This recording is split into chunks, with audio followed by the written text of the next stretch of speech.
Spread over me the sukkah of your peace. Spread over us the shelter of your peace. Good Shabbos. It is really comforting to see you because you all look familiar, and this space, while familiar, feels weird. I'll just say that. This is different. This is different from our usual Friday night in this building. They're doing construction on the floors downstairs, and so I'm thrilled that they have this upstairs space for us to gather in. And it's weird not to sort of be enveloped by all of your voices in the circle that we usually sing in. So this will be like a love song. Like, we're up here singing to you, you're going to sing to us, and we're all going to sing to each other, and it's going to be hot. Welcome to Mishkan. Who's here for the first time? Yay! Welcome! Welcome, welcome. We're so glad you're here. We'll give you a chance to settle in, and we'll introduce ourselves later. My name is Rabbi Lizzie. We're here with the davening team. Got Marshall and Aaliyah, Henry and Rachel and Rabbi Dina, Rabbi Stevens working the door, Matthew and Benji and Emma over here. Got our fabulous signers, and we managed to make the live stream work, we hope, we think, tonight. So thank you, Joanna, and to everybody at home and watching online, good Shabbos, good Shabbos. How are you? Tell each other. If you need to use the restroom, there is one in the back here, but the downstairs is actually still serviceable. So if you want to go downstairs, you can use the restrooms downstairs. And also after services tonight, that's where Kiddush will be if you want to stay and hang out. For now, I feel like I'm a little antsy. And when I'm antsy, the way I work it out is by singing. So I say, let's turn to page 2. And we begin.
We turn to 3.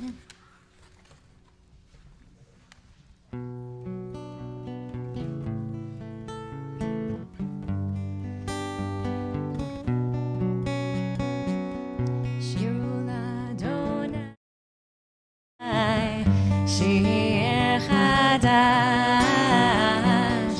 Shiru l'Adonai kol haaretz. Shiru l'Adonai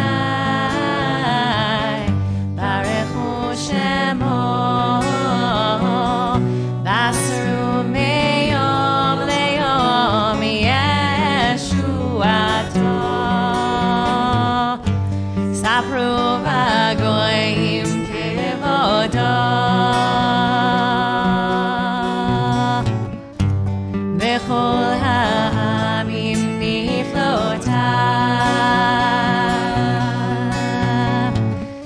Ki gadol Adonai u'molal me'od.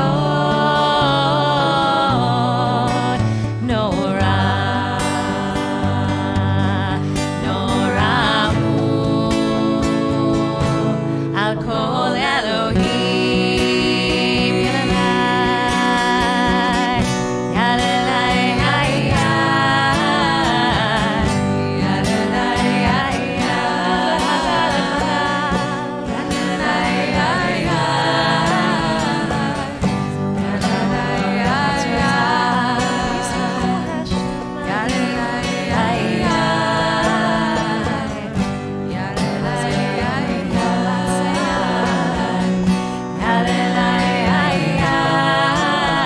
we turn to the top of four.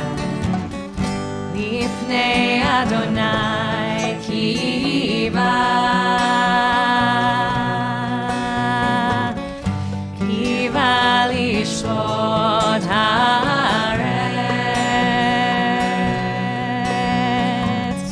Yishvot tevel b'tzedek le'amin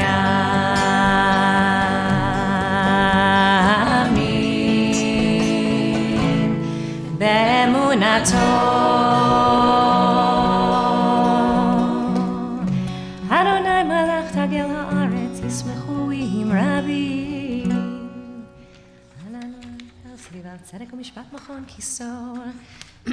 There are 7 psalms that lead our way through Kabbalat Shabbat. We'll sing some of them. We'll daven quietly through some of them. There's no rhyme or reason or science to it. It's all art and jazz. We pick up on the top of 5.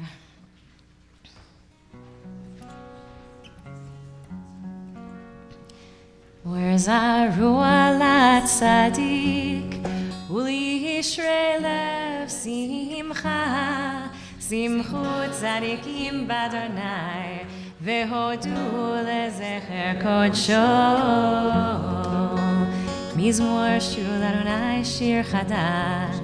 Niflot asal she'elo yamino uzroa kodsho.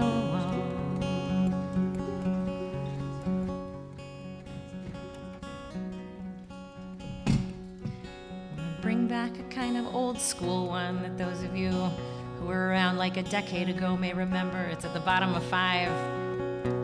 And if you don't remember it, you can repeat after me. Try this.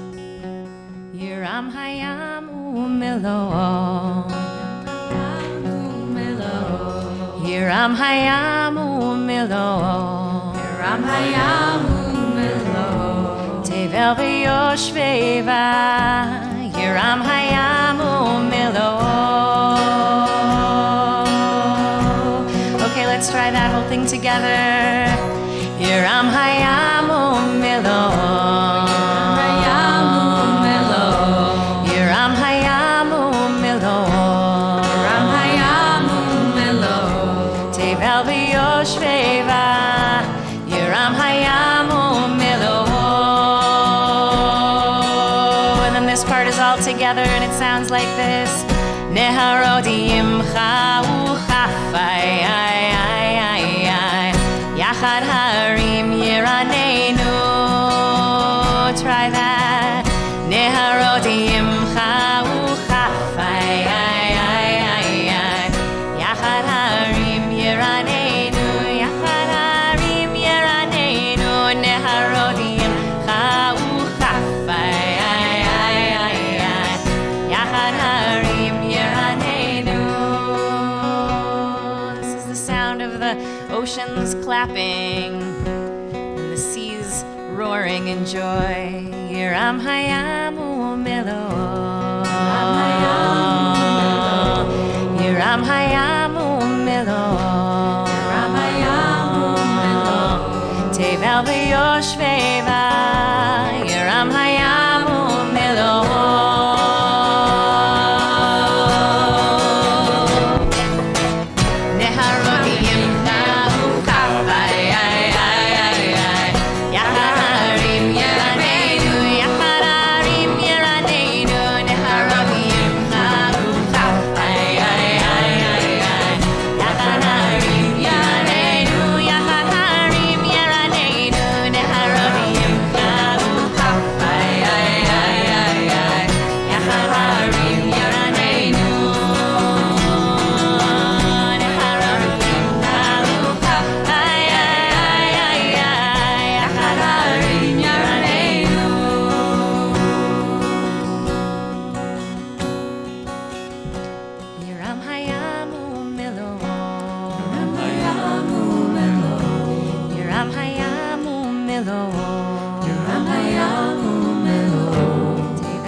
Turn to 6 and we're at the bottom.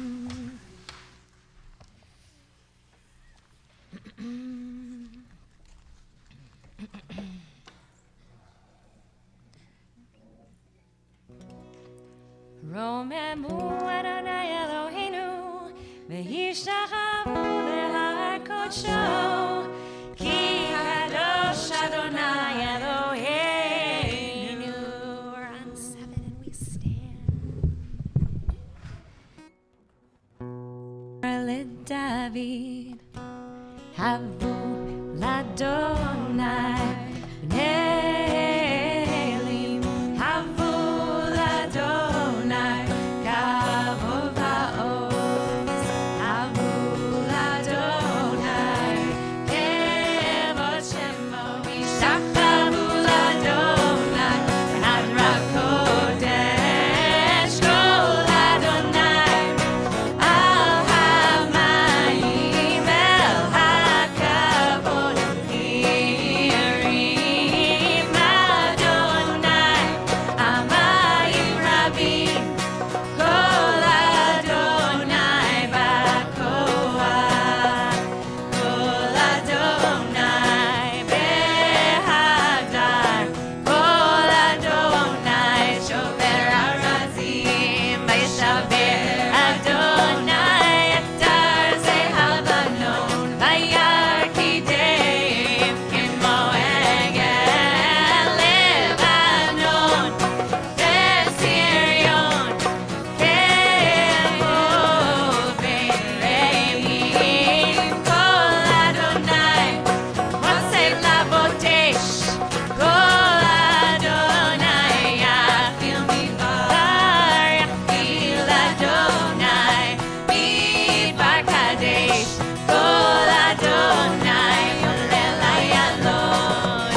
You can all sit down.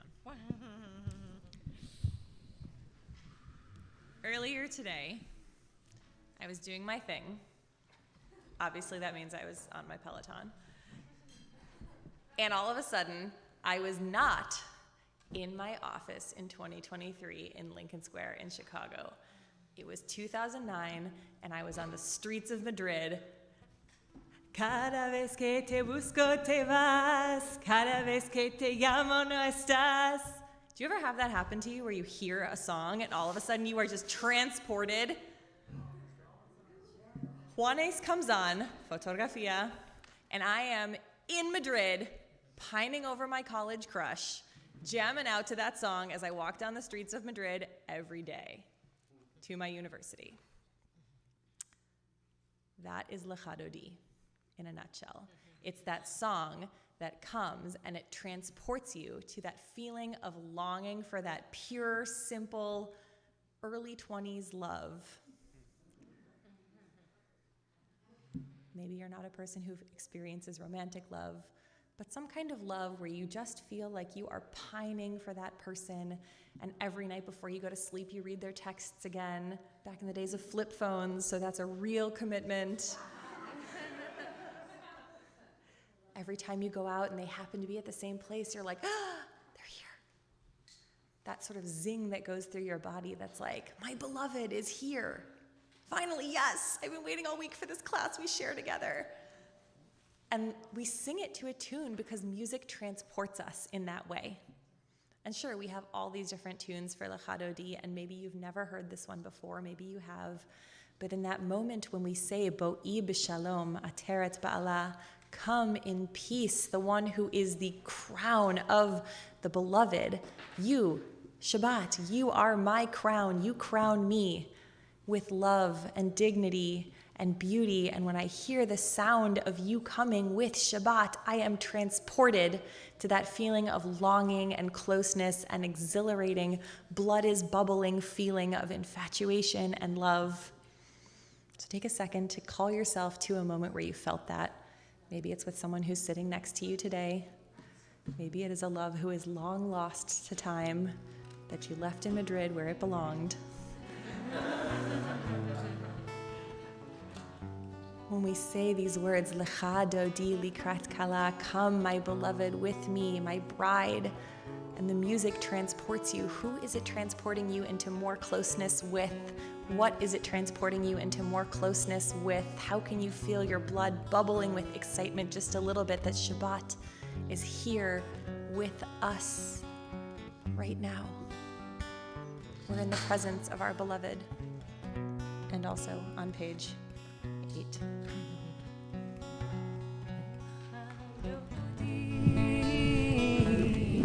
Likrat kala b'nei Shabbat nekabela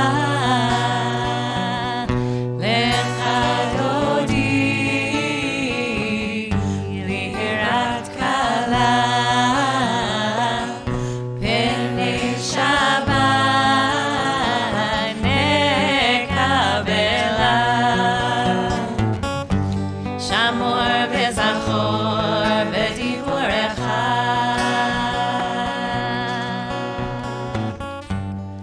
Hishmi'anu el ha'miuchad Adonai echad u'shmo echad L'shem u'tiferet ve'letchila Lecha Dodi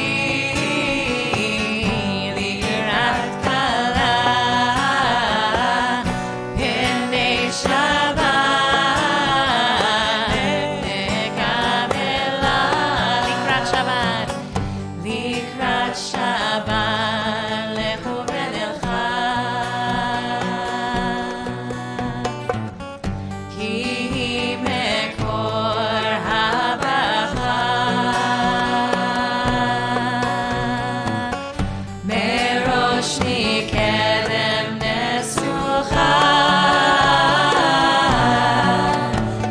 סוף מעשה במחשבה תחילה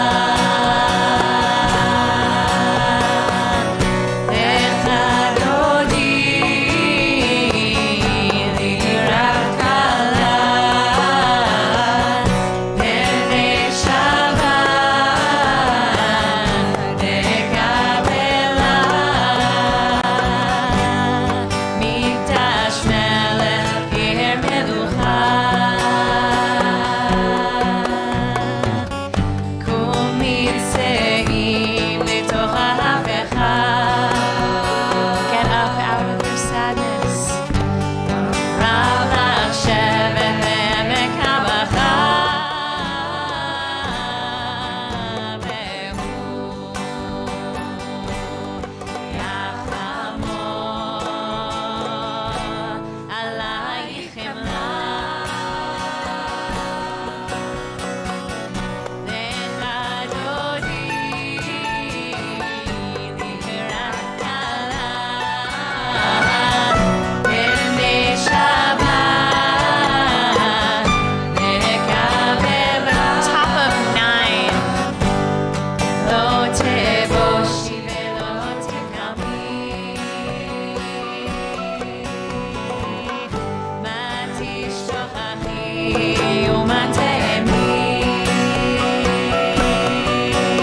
faced the door we walked in, and we welcome in that Shabbos bride, that Shabbos love.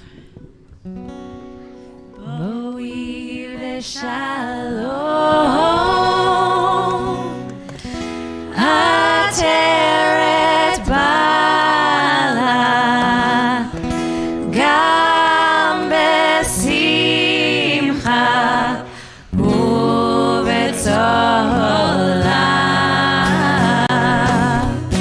תוך אמוני עם סגולה, בואי קלה, בואי קלה, בוא לך דודי, לקרא קלה, פני שבת נקבלה, בוא לך דודי, לקראת קלה, פני שבת נקבלה. Two more times. פני שבת נקבלה,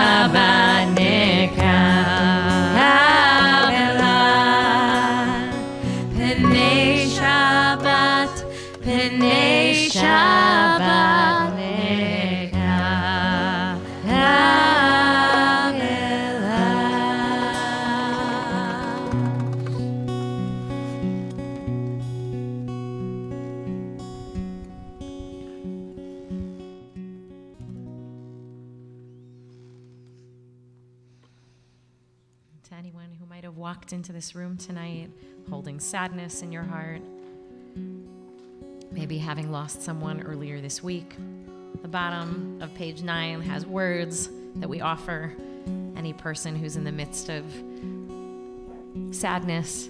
We say, Hamakom yinachem etchem betoch sha'ar avlei Tzion v'Yerushalayim. May the Holy One comfort all the mourners of our people and all people. We say, Amen. Amen. Good Shabbos. All right, we can take a seat. Welcome to you. Whoop. Yeah. All right, let's maybe, I don't know. I'll do this for a second. This is, everyone meet my security blanket, this guitar. So I only saw a few hands go up earlier in the, who might be here for the first time. So forgive me if I'm repeating something maybe you know already. But you're at Mishkan, Chicago. And we do this every other week. We do this Friday night service. All winter we've been here. But as the spring rolls in every other week, we are going to be outside, weather permitting, and not weather permitting, we'll be here. Yay! And this is fun because A, it's fun, and B, it allows many more people to be able to be present who are more comfortable being outside.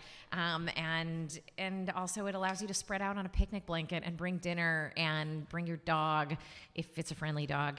And it's like the beginning of summer, I feel like, since the pandemic. This is one of the lasting things we did not do pre-pandemic that we will continue to do for the rest of our lives, because it's just so life-affirming. And on Saturday mornings every other week, when we're not doing Friday nights, we meet for Shabbat morning, and so we'll be on next week. We meet at a place on Lawrence called JCYS. It's a daycare center, but you would never know that from just walking up the stairs and entering the big open blank rec room that we do our service in, that we fill with life and joy.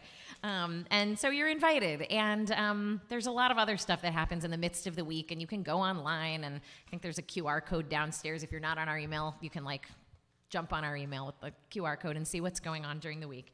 But I did want to mention, because every week I have been invited, every week for the past 17 weeks, I've been invited to a protest that is happening in Evanston for Israeli democracy. And every week they remind me, and every week I say, I'm taking my kids to gymnastics at that time, which I am. and it's just not a great day for me. And I'm going to go this week. So I want to invite anybody to join me. It's at 12:30 at Fountain Square in Evanston. Yeah, I know. This is my husband, Henry. This is the first he's heard about this. We can bring the kids. Also, Mishkan is sponsoring with Hadar a concert in Chicago with Joey Weissenberg, who will be singing the music of Joey Weissenberg. We sing a lot of his music here. Somebody once remarked to me that they were surprised to know that any of the composers of the music we sing are still alive. Because they just figured that, like, oh, well, Judaism's an old religion. All the tunes are probably old. All the people who wrote them are probably dead. And that is so not true. It's so completely not true. It's a little true. And one of the amazing things about this moment in Jewish history in America and all over the world is actually there is like a renaissance of Jewish composers and musicians. And I feel like Joey Weissenberg is like one of the ringleaders. And so anyway, I just want to invite everybody. It's on May 18th, and it'll be a beautiful night. I want to turn it over to Maytal Gerson, who just wants to share a few words and let you know about something, and also just give snaps to Maytal, who just got into rabbinical school and will be attending the Jewish Theological Seminary. Coming in a long line. Maytal works, well, you can say what you do. You can say what you do, but let's make sure everybody can hear you. Otherwise, come on up here. In fact, come on up here so people at home can hear you as well.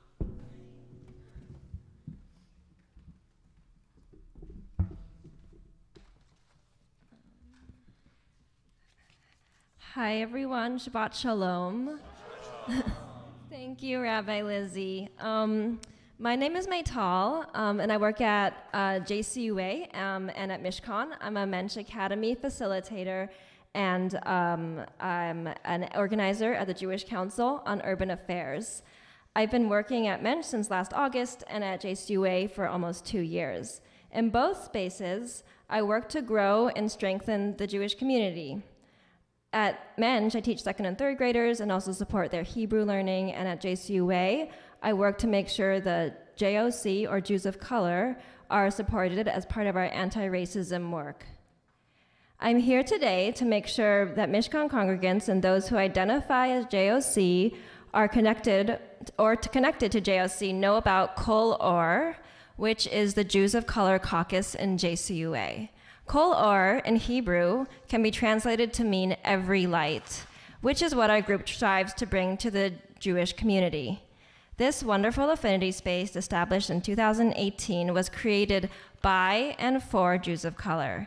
Since then, Kol Or has grown to more than 36 members and has been instrumental in shaping the anti-racist work of our organization and the Jewish landscape of Chicago. Kol Or has meant so much to me. It's a space where I have built deep connections to others who share my experience as being a Jew of color. It is a multi-generational, multi-ethnic, and multicultural community, and has given me and many other Jews of color a chance to celebrate the diversity of our Jewish identities. For the past 2 years, we have worked to build its base, provide opportunities for JOC youth, and ensure that JCUA programming and outreach take into consideration the needs of the Jews of color community. So as part of our community work, Kol Or is reaching out to our JCUA synagogue partners, like Mishkan, who share our mission in providing spaces for the diversity of identities within Jewish communities. Kol Or offers spaces for Jews of color to be in affinity with one another. We host quarterly Shabbat dinners, Juneteenth Havdalah, and our 6th annual Juneteenth Havdalah is happening June 17th in Hyde Park at KAM Isaiah Israel. And we provide opportunities for JOC teens to strengthen their leadership and connect with other Jews of color.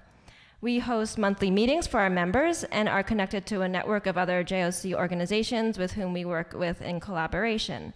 Furthermore, Kol Or members participate in JCUA issue campaign work, JCUA votes electoral campaigns, and communal fellowship events to make sure Jews of color voices are at the table where decisions are being made. So I'm here tonight hoping to reach Jews of color who may not have heard about our community and invite them to connect with us. I'm very thankful for you for listening to me. If you are a Jew of color, if you know a Jew of color, if you have kids who are a Jew of color, we would love to welcome them into our community. I will be around at dinner for anyone who wants to speak further. And Shabbat Shalom. Thank you so much.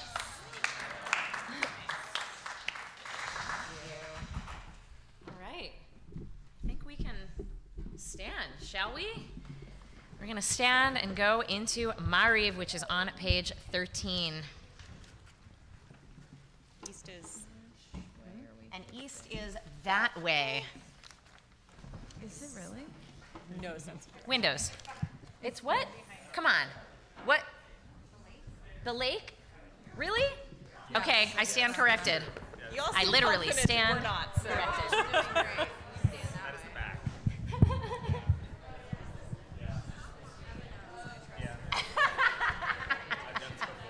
All right.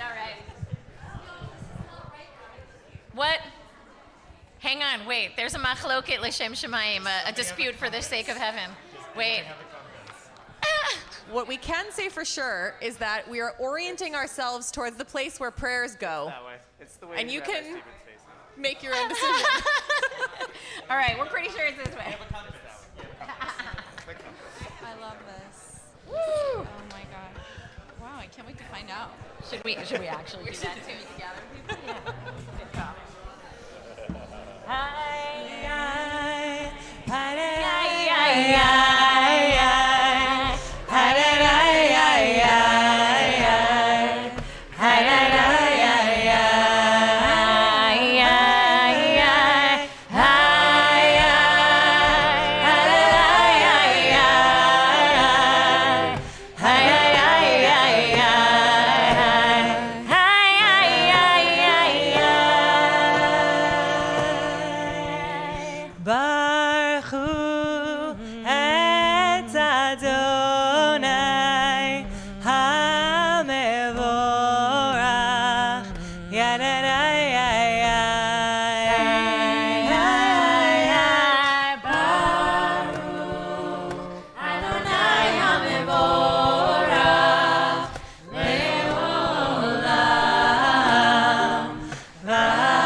Baruch Adonai Hamvorach Le'olam Va'en.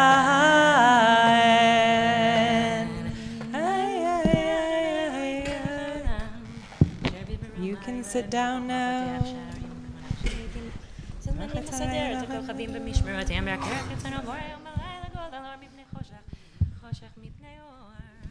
Ma'avir yom u'mevi layla, u'mavdil bein yom u'bein layla.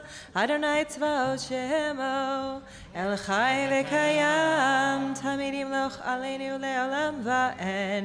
Baruch atah Adonai, hamari v'ravim,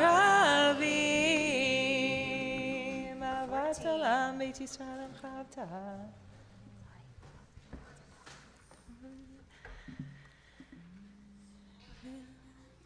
Ki hem chayenu ve'orech yameinu, v'hem nege yomam v'layla, ve'avatecha al tasir mimenu le'olamim.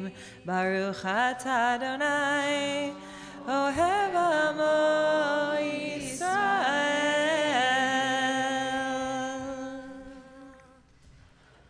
Shema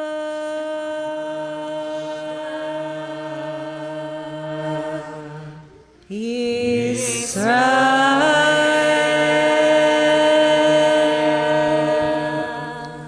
Adonai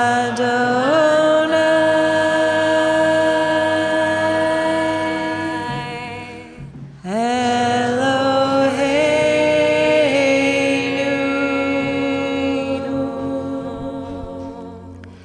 Adonai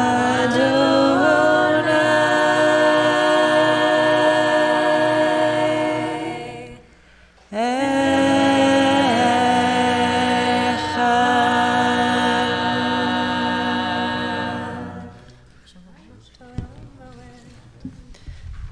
ואהבת את הריח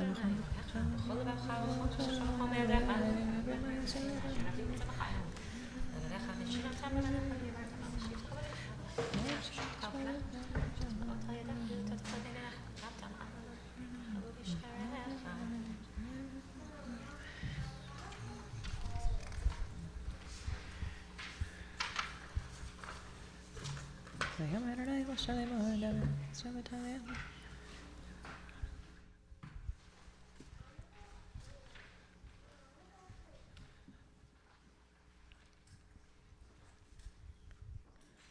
אדוני אלוהיכם האמת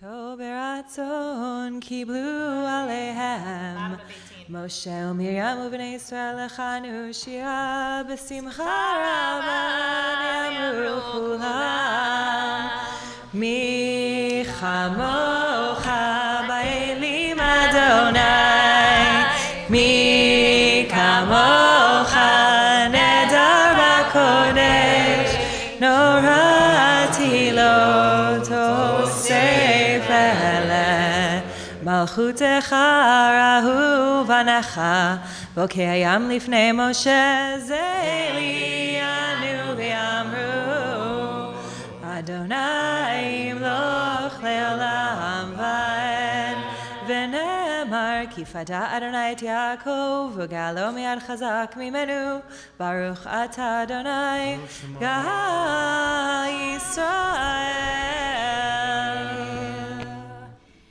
Momentarily, we're about to go into a prayer for healing called Hashkivenu. And what I want to invite you to do is think for a moment about who you're praying for. Hi, Adira. Oh, bye. Bye. Bye. Love you. Okay. Bye. Love you. Yeah, bye. All right.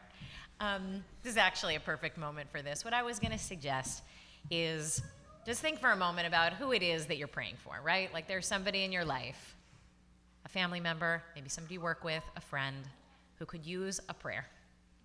Like their doctors are working for them, their meds are working, but like a prayer would be nice. If you can't think of anybody, think of a place in the world that needs a prayer. And now, crucially, turn to a person next to you, introduce yourself, and share who it is or where it is that you are praying for tonight if you feel comfortable. Just introduce yourself, say hello, somebody near you. Don't let anybody be alone. We'll come back together.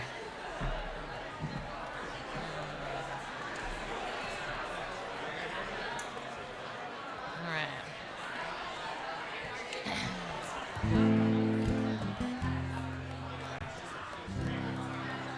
Oh, I can? Oh, okay.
Those prayers are ascending to heaven. I feel it. We're in the middle of Let's turn those words into prayers.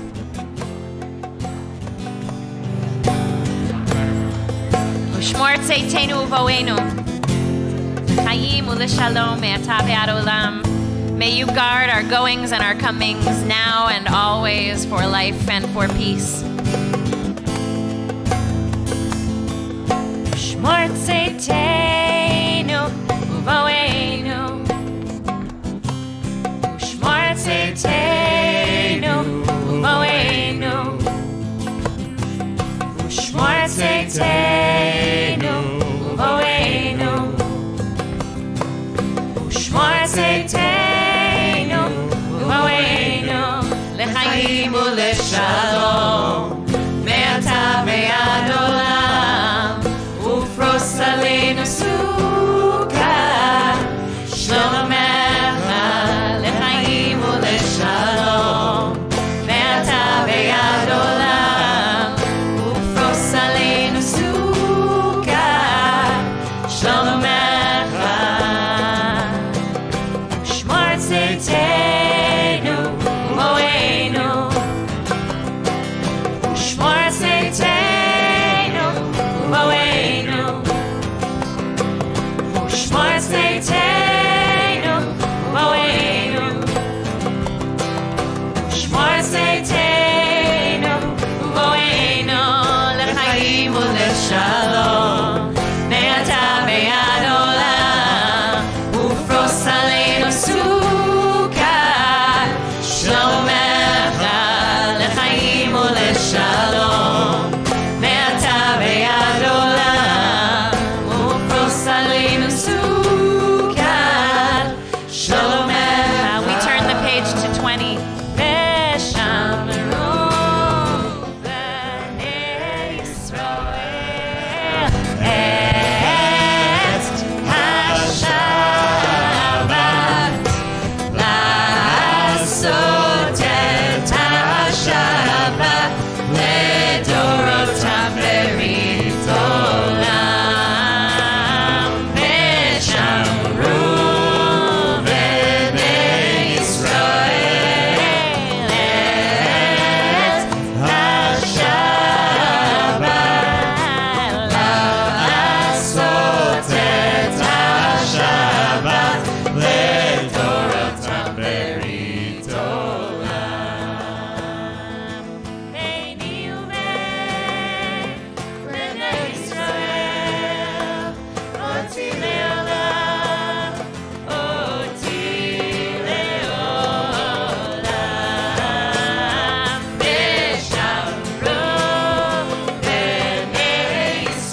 Halav Yitalev Yithalel Shmei Tekudsha Leila Mikol Birchata V'Shirata Tushmachata V'Nechamata Damiran B'Yama V'Imru The Amidah, which is said standing, starts on page 21, goes until page 28 or so. You're invited to face east, which is the direction you're already facing, and take 3 steps backward and 3 steps forward, and to use the words in the book if you want them, and also to just, close the book and use this personal quiet space now that we've warmed up the room with our voices to go inside.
I want to take a moment to revisit a kind of awful part of Torah, which took place a few weeks ago. It doesn't take place in this week's Torah portion, but it is mentioned in this week's Torah portion.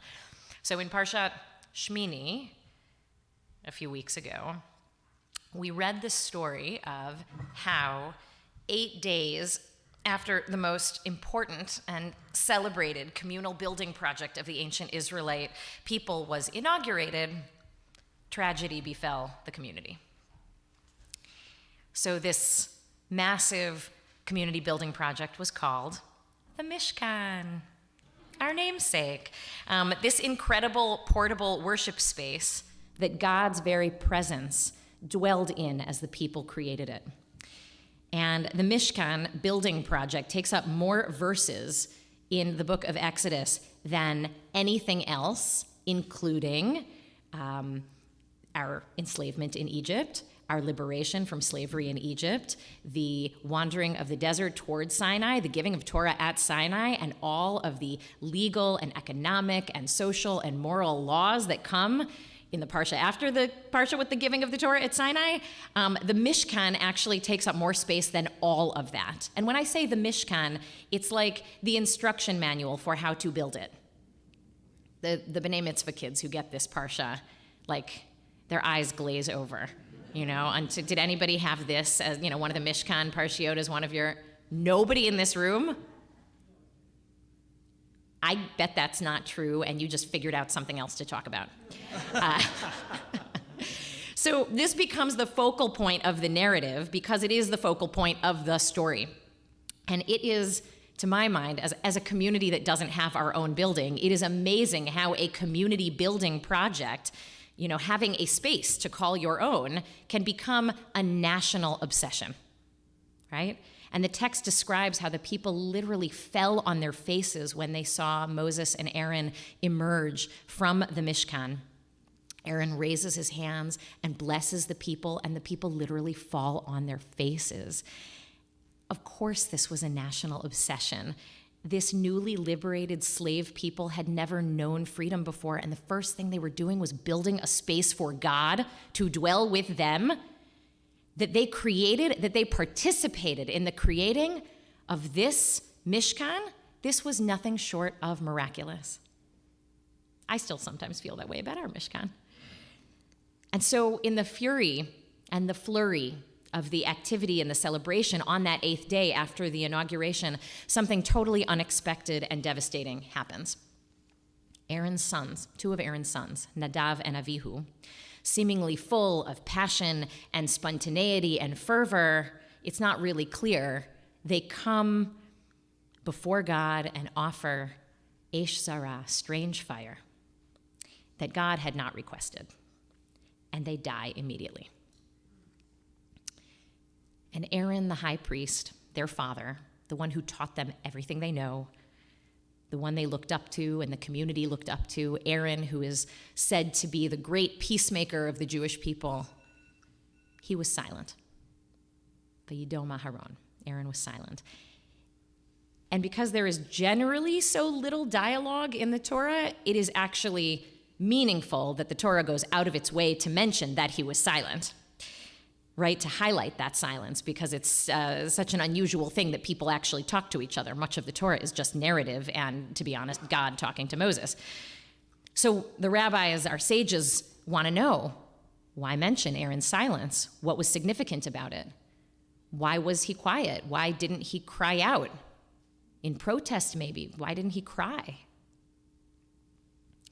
So some say his silence was faithfulness, accepting this awful reality as God's will. My husband went to an Orthodox day school for high school, and he says that's what he was taught in high school. Perhaps Aaron's silence was shock, like he simply couldn't believe this was happening on his watch in a space that he had helped create and was overseeing the proceedings inside of. That something could go so horribly wrong? Maybe. Or perhaps his silence was actually protest, you know? He's giving his commander the literal silent treatment. Maybe it was guilt, right? Not 5 minutes earlier, he had been inside offering sacrifices and then they'd been accepted. And then his sons go and do the same thing, maybe in a slightly different way, and they die. Maybe his silence was fear. Like if he raised his voice, if he protested, maybe God, maybe his people would turn on him, call him a traitor, insufficiently loyal to the cause maybe he deserved what his family got? We'll never really know. But our Torah portion this week, Acharei Mot, Kedoshim, is chapters later in the story. It does not come right after the story I just told you, and it's weeks later on the calendar. Yet it begins, the very first line of this week's Torah portion begins with this episode. The first sentence of this week's Parsha, which concerns itself with the atonement rituals on Yom Kippur, sexual purity, a lot of juicy stuff in there, and holiness. You know, all kinds of holiness begins with calling to mind the death of Aaron's two sons. And I've been trying to make sense of it all week. Why begin the section of Torah that has some of the most iconic and timeless verses, including, by the way, Ve'ahavta l'reyecha kamocha? Repeat after me. This is important. Ve'ahavta l'reyecha kamocha. You will love your neighbor like yourself. This week's Torah portion. Isn't that cool? Isn't that a weird thing? It's a double parsha. So technically, the parsha that one comes in begins with "You will be holy." The holiness code is what that's called. But we always read these two together: Acharei Mot, Kedoshim. So, let's go on a different journey for a moment about a similar building project and maybe see what light it can shed. So 4,000 years after the original national Jewish building project, the Mishkan, and 2,000 years after the Jewish people's most recent attempt at sovereignty in the land of Israel, parentheses, see holidays of Hanukkah and Tisha B'Av to understand what happened there, the Jewish people, again, now, today, have a communal building project, a focal point of our national narrative, and for many, even an obsession, which is the state of Israel. And for good reason. Through the eyes of Jewish history, the creation of the state of Israel not 75 years ago is, like the Mishkan, nothing short of a miracle. Right? Not 3 years after the devastation of the Holocaust and the decimation and loss of 2/3 of European Jewry, the state of Israel represented rebirth, much like the Mishkan for the Israelites coming out of slavery in Egypt. And like those Israelites who fell on their faces at the sight of Moses and Aaron coming out of the Mishkan, thousands of Jewish people have fallen to their knees and kissed the earth as the plane or boat or camel or their feet took them to this land. And when they realized through tears that after generations of wandering and shame and being the butt of anti-Semitic jokes and violence the world over, of not having control of their destiny or security, here in this place, they would. And they would recreate themselves, and they would not apologize for surviving, for thriving. So that is why we celebrate every year on Yom HaAtzmaut, this idea, Od Avinu Chai, our ancestors still live. Against all odds, we are still here. And that is something to celebrate. And I have to say, every time I get off the plane at Ben Gurion, I don't actually drop down on my knees and kiss the floor. But as I'm walking down the ramp toward customs, I do kiss the arm-sized mezuzah that's outside the customs hall. It's mind-blowing that there is a country where when you go to customs, there's a mezuzah on the wall. And like the ancient Mishkan, death and loss has accompanied this story from the very beginning as well. So the day before Yom HaAtzmaut, as many of you know, we celebrated both this past week, is Yom HaZikaron, Israel's Memorial Day, commemorating every year the loss of life of soldiers and victims of terror that was incurred in the service of, or simply having coffee in, or celebrating Seder in the land of Israel, in the state of Israel. And that number totals close to 29,000 people this year since the birth of the state, mostly soldiers and around 4,000 civilians. May their memories be blessings. And every year on Yom HaZikaron, Israel sounds a siren, and traffic stops on the highway, and people get out of their cars, and they stand up at outdoor cafes, and they put down their shopping bags, and they pay tribute. They're silent for a minute and create a collective moment of silence and memory. It's a much more serious day than America's barbecues and day off on our Memorial Day. You sort of wonder if 75 years into American independence, if their Memorial Day actually had a similar quality.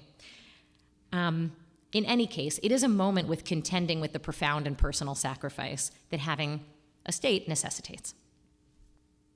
Indeed, it seems, sacrifice is inevitable. If we love something, we must be prepared to lose for it. And then we demonstrate how much we love what we love by commemorating every year what we've lost. Right? So now, in the spirit of ve'ahavta l'reacha kamocha, love your neighbor as yourself, it's important that we understand where our neighbors' hearts are in this moment as well. Right? If we as Jews want our losses seen and affirmed, we must do the same thing for our neighbors, and in particular for our neighbors whose history and pain is inextricably interwoven into the Jewish story, right? I remember once a couple of years ago, we were having one of the many conversations we had, I think during the pandemic online, about Israel, and somebody said, I don't understand. Why do we have to worry about the Palestinians? Why can't we just worry about the Jewish part? And that's not a thing. That's not possible. The lives, the daily lives of these two peoples are every single day implicating one another. And so we have to talk about that too. So Palestinians also have a Memorial Day, or a parallel Memorial Day, called Nakba Day on May 15th. And Nakba, as you may know, means catastrophe. It's the parallel day to Yom HaAtzmaut, Independence Day. And on this day, Palestinians remember the day when the miracle of the Jewish people became their nightmare, and over 700,000 Palestinians were forced to leave their homes in what is now the state of Israel. And they become refugees, in every neighboring country in the West Bank and in Gaza Strip. And 75 is not that many years ago. There are still Holocaust survivors telling the story of what they saw and felt and went through. There are still people who went through the Nakba, or the War of Independence, who can talk about what they saw and felt as they left their homes. Many of them still have the keys, iconically. Just as Jews looked for 2,000 years toward the land of Israel, these families still, 3, 4, 5 generations down, have the same dream that the Jewish people have in having a state, having sovereignty, self-determination in this land. So, in Israel and Palestine, as Palestinians call this same piece of land, there are many narratives of how we got to where we are today, but the dominant narratives, the dominant Israeli and dominant Palestinian national narratives, kind of separate our losses. And those losses are the reason to keep fighting, to protect ourselves, and never let our guard down, right? Or let someone else tell us how to maintain our national identity. Because we've lost so much, we have to keep fighting, right? Is there anybody who recognizes this kind of line of thinking? Of course. And I don't live there, We're making Shabbat here in Chicago. And so it might be easy to say, as people have said to me before, okay, Rabbi, easy for you to wax poetic about what's happening over there. So I actually want to talk about the Israelis and Palestinians who have made that sacrifice, the same sacrifice that Aaron made. No parent knows they're going to have to make that sacrifice. But Israelis and Palestinians who have lost sons and daughters, mothers, fathers, brothers, sisters, friends, lovers, spouses, to the reality that is life in Israel. And who do not believe, actually, that loss is inevitable, that war and violence and perpetual fighting is inevitable. They actually don't believe that. They don't believe in the us versus them narrative either way, but they would rather see in us versus them is that there are those who are willing to seek out and work for and make sacrifices for peace, and there are those who are content to continue making sacrifices to maintain the status quo.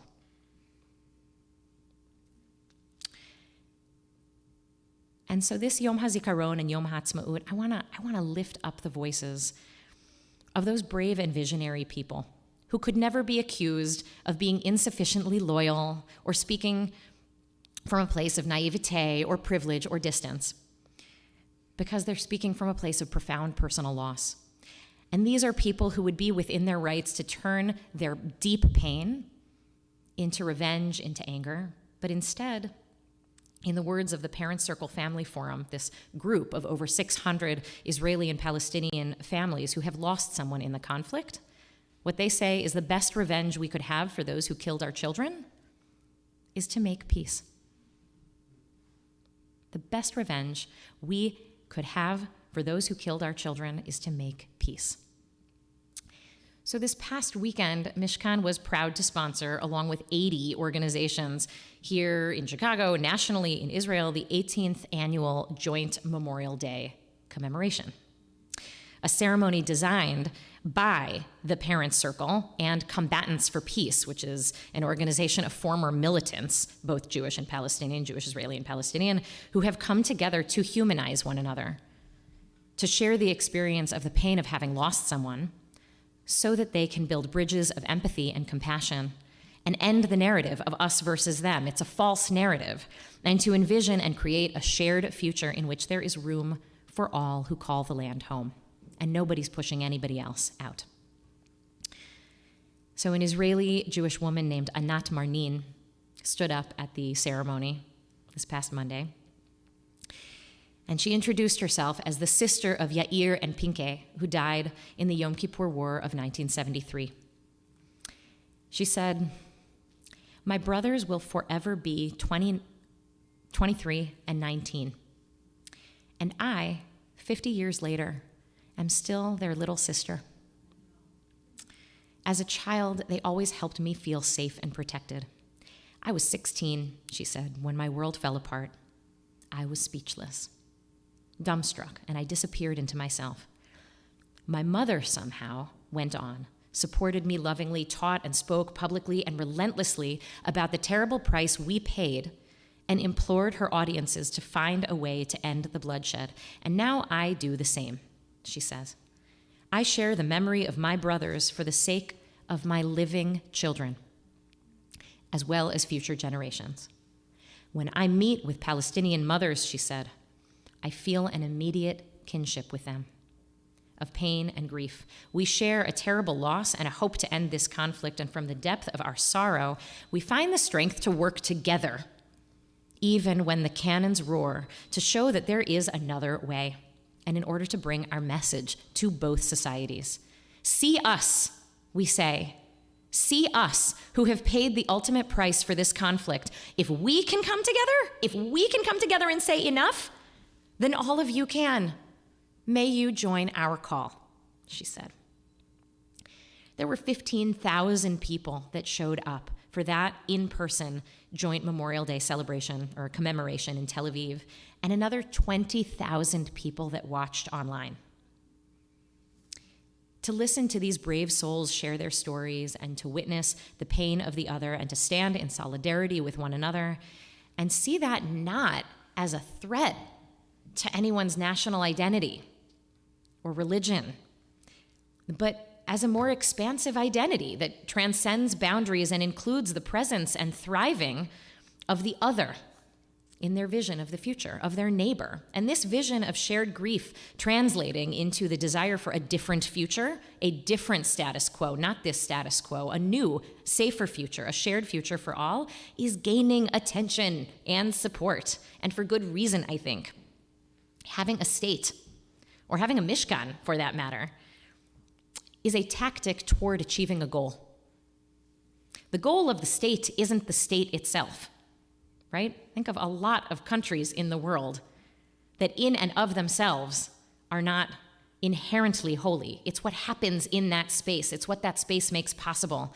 The goal of the state isn't the state, it's the dignity and safety and self-determination, the determination of one's own destiny that is possible in a state. That's the goal. Would it not be incredible for a new generation of Israelis and Palestinians, not made hard by the many decades of hearing the same story, but envisioning a new story?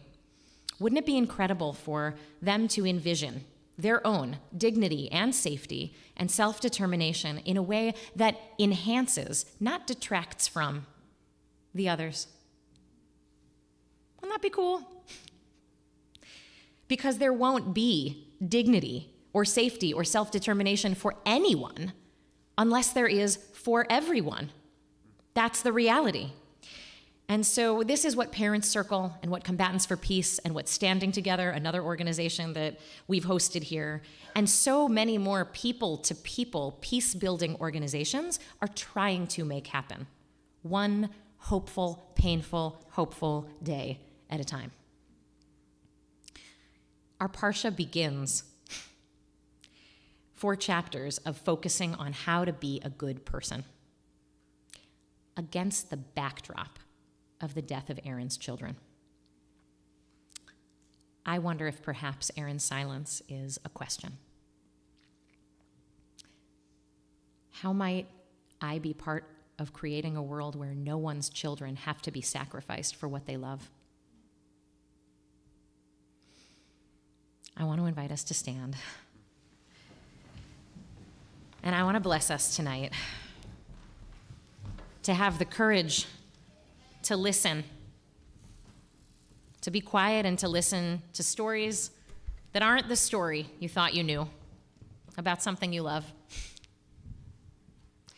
I want to bless us tonight to know that you're not a traitor if you lead with love.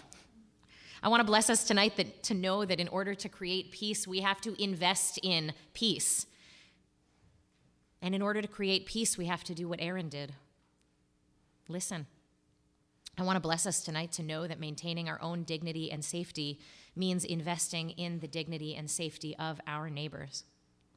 For their sake, for our sake, and for God's sake.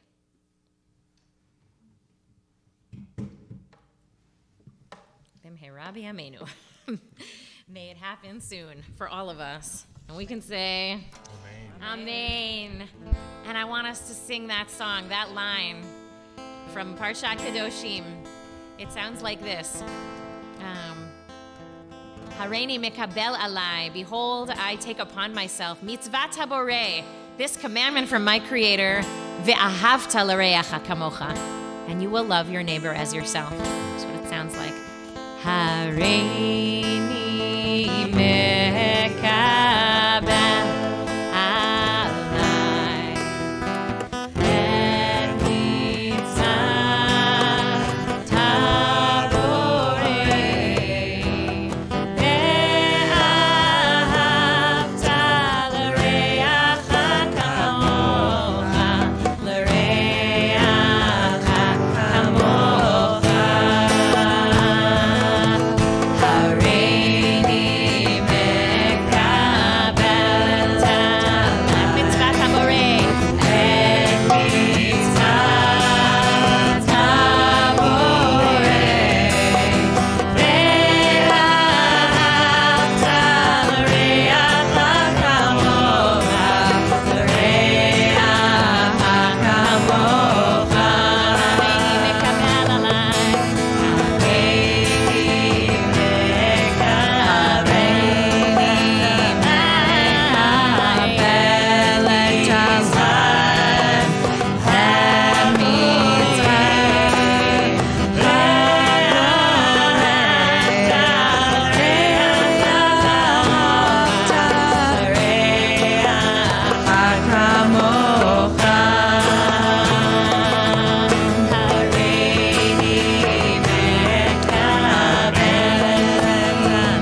invite you to turn to page 36.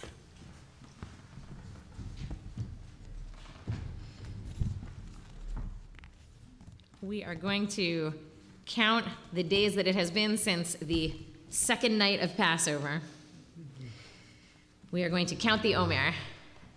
And so the deal is that he has the line in English here. I am about to fulfill this commandment by reciting a bracha and then stating the number of days in the count, increasing the previous count by 1. Okay. Counting. Indeed. Last night was 22. So we can all say together here, Baruch atah Adonai Eloheinu melech haolam asher kidshanu b'mitzvotav v'tzivanu al sfirat ha'omer hayom Yom. 23 Yom la'omer shehem 3 Shavuot v'shnei yamim. which is 23 days of the Omer, which is also known as 3 weeks and 2 days, if you really like math. Thank you, Rabbi Dina. We turn back to page 32. Here we go.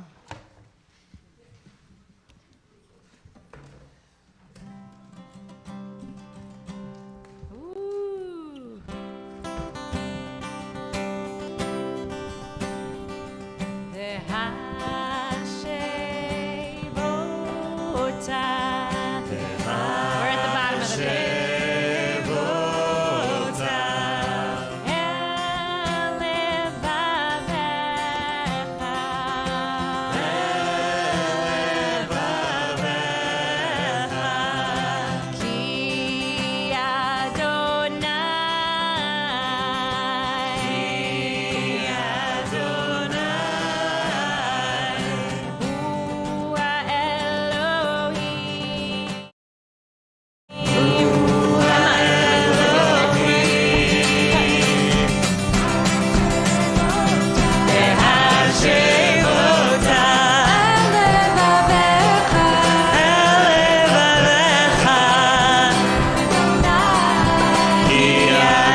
alongside all of the lives lost in the conflict in Israel-Palestine, conflicts around the world, we also create space in this space to remember people who are close to us, who we've lost either recently or in years past. If you're in a period of mourning or remembering somebody on their yard site, I invite you to rise, and if you want to share their name aloud, just go around the room.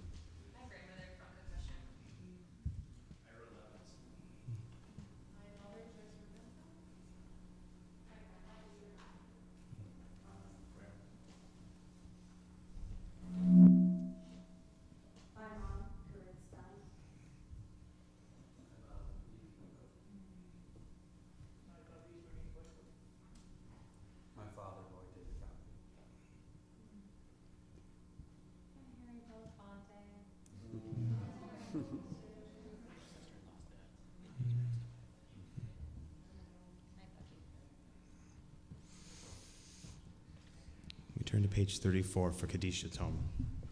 Yitgadal v'yitkadash shemei Rabbah be'alma divrach chirutei ve'amlich malchutei b'chayachon uvyomechon uv'chayei t'chol Beit Yisrael ba'agala uv'zman kari v'imru Amen. Yehei Shmei Rabba Mevarach Le'olam Umei Mayam. Yitbarach V'yishtabach V'yitpa'ar V'yitroman V'yitnaseh V'yithadar V'yit'aleh V'yithalal Shemei T'Kudusha B'richu Le'ela Mikol Birchata V'shirata Tushbechata V'nechemata Da'amiran Be'alma V'yimru Amen. Yehei Shlama Rabba Min Shemaya V'chaim Aleinu Ve'al Kol Yisrael V'yimru Amen. Oseh Shalom B'romav Uyaseh Shalom Aleinu Ve'al Kol Yisrael Ve'al Kol Yoshvei Tevel V'yimru Amen. Yehi Zichronam Livracha. May the memories all be for a blessing. Amen. Amen. Amen. All right. I think we're gonna bring this stuff up here and let's take ourselves out with one last strong song. All right, but we'll do that.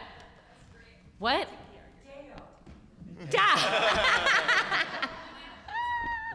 Oh my God! I should have thought of that before. I'm gonna invite everybody to stand. We're gonna make kiddush. We're gonna bless bread. Send that bread around and share as we rock out over another song or two up here. And then you're invited to join us downstairs for some kiddush, for some nash. And if you are new here, I hope that you will not just slink out. I hope you will meet at least one person before you take off tonight so that next time you come, you know a familiar face. And we're so glad you're all here tonight. And it's really nice to see you. It's been like a month since we've done a Friday night, so it's good to be back. If you want to do Kiddush with me, I'm on page 30. You want to do it? You got this, Rabbi Dina. It's all you.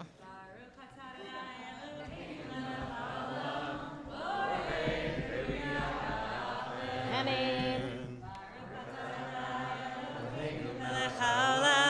Asher kitshanu b'mitzvotav ve'atzavanu v'shabbat kodsho b'yahava uvratzon hinchilanu zikaron l'maaseh v'reishit ki hu yom techila l'mikrai kodesh zecher l'tziat Mitzrayim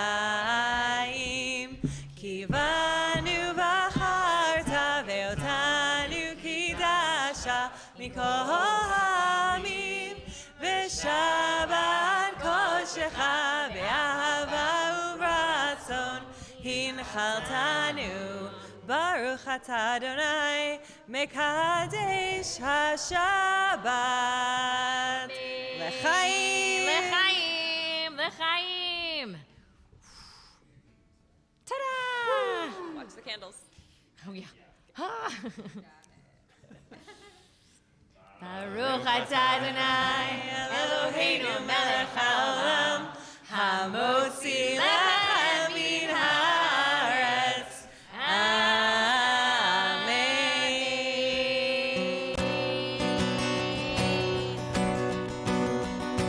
Oh, we feed me? Ow, let's go. Woo! Shalom Aleichem, Malachei Sharim, Malachei Elyon, Mimelech, Malachei HaMelachim, HaKadosh Baruch Hu. Shalom Aleichem, Malachei Sharim, Malachei Elyon, Mimelech, Malachei HaMelachim, HaKadosh Baruch Hu. Shalom Aleichem, Malachei Sharim, Malachei Elyon, Mimelech, Malachei HaMelachim, HaKadosh Baruch Hu. Boachem l'shalom.